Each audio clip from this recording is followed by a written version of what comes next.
오늘 우리가 함께 읽을 하나님의 말씀은 베드로후서 2장의 말씀입니다. 베드로후서 2장 1절부터 22절까지의 말씀을 우리 한 절씩 교독하겠습니다. 그러나 백성 가운데 또한 거짓 선지자들이 일어났었나니 이와 같이 너희 중에도 거짓 선생들이 있으리라. 그들은 멸망하게 할 이단을 가만히 끌어들여 자기들을 사신 줄을 부인하고 임박한 멸망을 스스로 취하는 자들이라.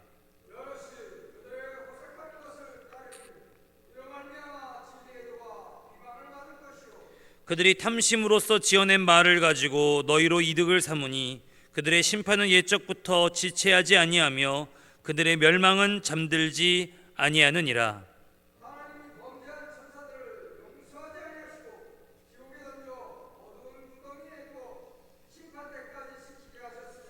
옛 세상을 용서하지 아니하시고 오직 의를 전파하는 노아와 그 7 식구를 보존하시고 경건하지 아니한 자들의 세상에 홍수를 내리셨으며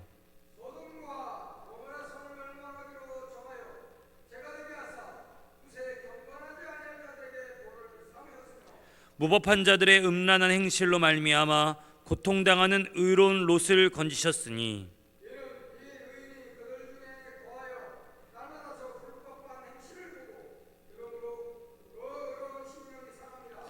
주께서 경건한 자는 시험에서 건지실 줄 아시고 불의한 자는 형벌 아래에 두어 심판날까지 지키시며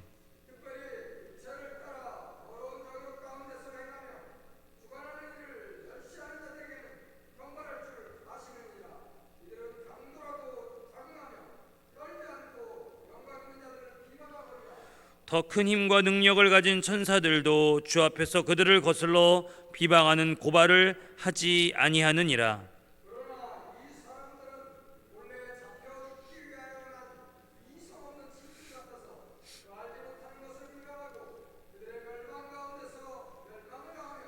불의의 값으로 불의를 당하며 낮에 즐기고 노는 것을 기쁘게 여기는 자들이니 점과 흠이라. 너희와 함께 연애할 때에 그들의 속임수로 즐기고 놀며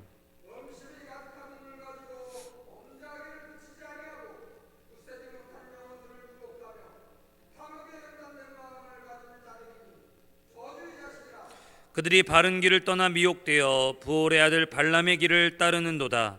그는 불의의 삭슬 사랑하다가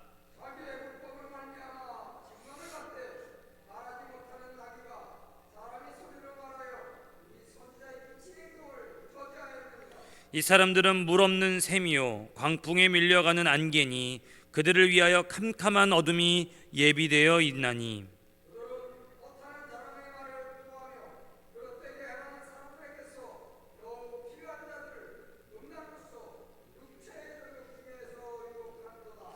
그들에게 자유를 준다 하여도 자신들은 멸망의 종들이니 누구든지 진 자는 이긴 자의 종이 됨이라.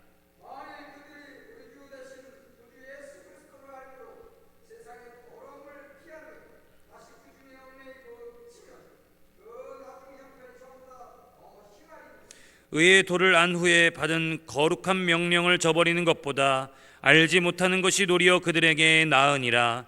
참된 속담에 이르기를 개가 그 토하였던 것에 돌아가고 돼지가 씻었다가 더러운 구덩이에 도로 누웠다 하는 말이 그들에게 응하였도다. 아멘. 어제 말씀드렸던 것처럼 베드로후서는 교회 내부를 깊이 공격하고 혼란하게 만들었던 이단 거짓 교사들의 문제를 다루고 있습니다. 특히 오늘 본문인 베드로후서 2장은 사실 유다서의 말씀을 대부분 인용하고 그 유다서의 말씀 한 장에 나와 있는 내용들에 의존해서 거의 비슷한 내용으로 거짓 교사들을 대항하고 있습니다. 베드로후서 2장이 유다서 말씀에 의존하고 또한 인용했다는 것은 여러분 그만큼 이 이단의 세력들이 굉장히 광범위하게 퍼졌다는 것을 의미합니다. 뿐만 아니라 여러 서신들을 통해 계속 강조해야 될 정도로 이단의 세력들이 굉장히 창궐하여 교회를 괴롭혔다라는 뜻도 되는 것이죠. 사실 이 베드로후서 그리고 베드로후서가 인용했던 이 유다서뿐만 아닙니다. 요한1서, 요한2서, 요한3서도 같은 문제의식을 가지고 썼습니다. 바로 이 이단이 이름하여 초기 교회, 초대교회를 가장 뒤흔들어 놨던 영지주의라고 하는 이 이단의 공격에 교회 공동체를 지키기 위해서 이렇게 믿음의 선진들이 애썼다는 것이죠. 결국 베드로후서, 유다서, 그리고 요한 1서와 2서와 3서는 정말 교회를 지키기 위해서 믿음의 선진들이 애쓰고 노력하고 기도하고 그런 그들의 마음을 일으키셔서 편지를 쓰게 하시는 이 믿음의 선진들과 성령의 합작품이 바로 베드로후서와 요한 1, 2, 3서와 유다서라고 할 수 있겠습니다. 그런 걸 보면 교회는 저절로 지켜지지 않습니다. 저절로 굳건해지지 않습니다. 성령께서는 늘 베드로후서를 쓰고 유다서를 쓰고 요한 1, 2, 3서를 썼던 사람들처럼 여러분 교회를 향해 눈물을 흘리고 남겨진 공동체의 사람들을 향해 애달파하는 사람들, 그래서 기도하고 엎드려서 하나님의 도우심을 구하는 하나님의 사람들을 통해 그런 사람들과 함께 교회를 성령께서 지켜오셨던 것이죠. 그래서 베드로후서 1장 20절과 21절도 여러분 이렇게 말하는 것이 아니겠습니까? 우리 베드로후서 1장 20절과 21절의 말씀을 읽겠습니다. 시작. 먼저 알 것은 성경의 모든 예언은 사서로이 풀 것이 아니니 예언은 언제든지 사람의 뜻으로 낸 것이 아니요 오직 성령의 감동하심을 받은 사람들이 하나님께 받아 말한 것임이라. 아멘. 베드로후서, 요한 1서, 2서, 3서 그리고 유다서까지 다 하나같이 성령의 감동하심을 받은 사람들, 교회를 향해 성도를 향해 무릎 꿇고 기도하며 그 과정 속에서 성령의 감동하심을 받은 사람들이 하나님께 받아 말한 것이 바로 성경이라고 하는 것이죠. 어디 그뿐이겠습니까? 성경 66권 전체가 바로 이러한 사람들과 성령이 빚어낸 합작품이라고 해도 과언이 아닐 것입니다. 그런데 초대교회들을 괴롭혔던 이 영지주의 세력들이 어떤 자들이었는지는 여러분 우리가 읽었던 베드로후서 1장 20절과 21절의 말씀을 거꾸로 해석하면 딱 맞겠다 싶습니다. 성경에 기록된 예언을 사사로이 풀었습니다. 더 정확히는 자기 멋대로 자기 입맛대로 그 성경의 구절들을 해석해냈던 사람들인 것이죠.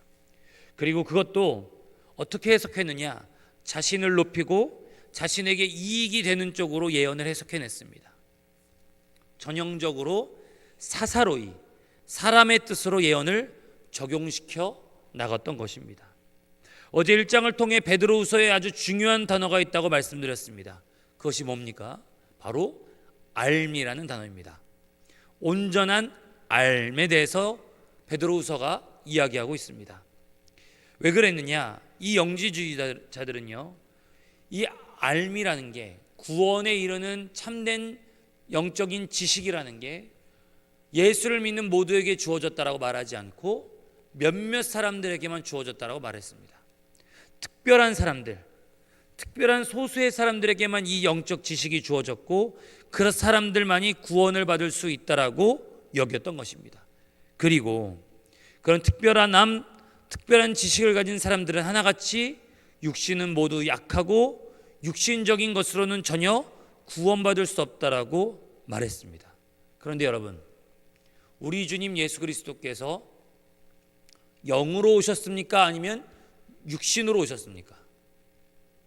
이 땅 가운데 성육신 하셨습니다. 그래서 심지어 이 영지주의자들 가운데서는 예수께서 육신을 입고 오셨다는 것 자체를 부인해버린 사람들도 있었습니다. 근데 육신을 입고 오셨다는 것 자체를 부인해버렸을 때 찾아오게 되는 문제가 뭡니까? 성육신교리도 부인하고 인간의 몸을 입고 고통받으신 것도 부인하고 인간의 몸을 입고 죽으신 것도 부인하고 인간의 몸을 입고 다시 사신 것 또한 부인했던 것이죠. 게다가 예수께서 부활하시고 40일 동안 제자들을 가르치시고 승천하셨을 때 천사들이 뭐라고 얘기합니까? 너희 주 예수께서는 올라가신 그대로 다시 오시리라. 재림의 교리까지도 이들이 부인했던 것이죠. 예수께서 인간의 몸을 입고 사시고 인간의 몸을 입고 죽으시고 인간의 몸을 입고 부활하시고 인간의 몸으로 승천하셨다가 다시 오신다라고 하는 그 모든 예수에 관한 교리들을 부인했던 자들이 바로 영지주의자들이었던 겁니다. 게다가 이들은 철저히 이분법적으로 생각해서요, 자신들은 이미 영적으로 구원을 받았기 때문에 자신들이 육체적으로 짓는 모든 방탕과 쾌락 결코 문제가 되지 않는다라고도 주장했습니다. 그래서 구원받았다고 말하는 그들이, 구원에 대한 신비한 지식을 갖고 있다라고 하는 이들이 육체적으로 막 살았습니다. 그러니 건강한 신앙의 관점에서 그들은 믿음과 암과 삶의 일치에서 완전히 실패한 자들을 뿐이었던 것이죠. 베드로후서 2장은 그래서 거짓 교사들이 과연 어떠한 사람들이었는지에 대해서 구약의 여러 사례를 들어 설명하고 있습니다. 그들은 소돔과 고모라에서 건져진 롯이 아니라 그곳에서 무법한 자들로 음란한 행실을 일삼았던 소돔과 고모라 사람들과 다를 바 없었습니다. 교회를 흔드는 이 거짓 교사들은 하나같이 부올의 아들 발람의 길을 따라가고 있었던 자들입니다. 여러분 8절을 함께 읽을까요? 8절을 보시면 우리 2장 8절입니다. 같이 읽겠습니다. 시작. 이는 이 의인이 그들 중에 거하여 날마다 저 불법한 행실을 보고 들으므로 그 의로운 심령이 상함이라. 아멘. 롯에 대한 설명인데요. 왜 롯을 건지셨을까? 소돔과 고모라 땅에서 날마다 보고 듣는 게 그 불법한 일들이어서 의로운 심령이 상해졌기 때문에 하나님께서 롯을 건지시고 소돔과 고모라를 멸망시키셨다라고 말합니다. 그런데 이 거짓 교사들은 거꾸로 롯이 아니라 소돔과 고모라 사람들이었던 것이죠. 그 말인즉슨 뭡니까? 날마다 불법한 행실을 생각하고 말하고 행동해서 롯과 같이 의로운 성도들, 의로운 심령들을 상하게 하는 사람들이 바로 이 거짓 교사들이다. 뿐만 아니라 발람은 또 어떤 자였습니까? 하나님께서 축복하시는 걸 저주로 바꾸려다 실패한 사람이고, 하나님이 막으시는 걸 탐심의 눈이 멀어 가다가 나귀에게 혼인한 어리석은 선지자였습니다. 결국 그는 하나님께서 이스라엘을 축복하신다는 사실을 분명히 알고 있음에도 불구하고 이스라엘을 망하는 길을 알려주는 저주받은 인생의 대표주자였던 것이죠. 여러분, 그럼 도대체 이 거짓 교사들을 어떻게 해야 될까요?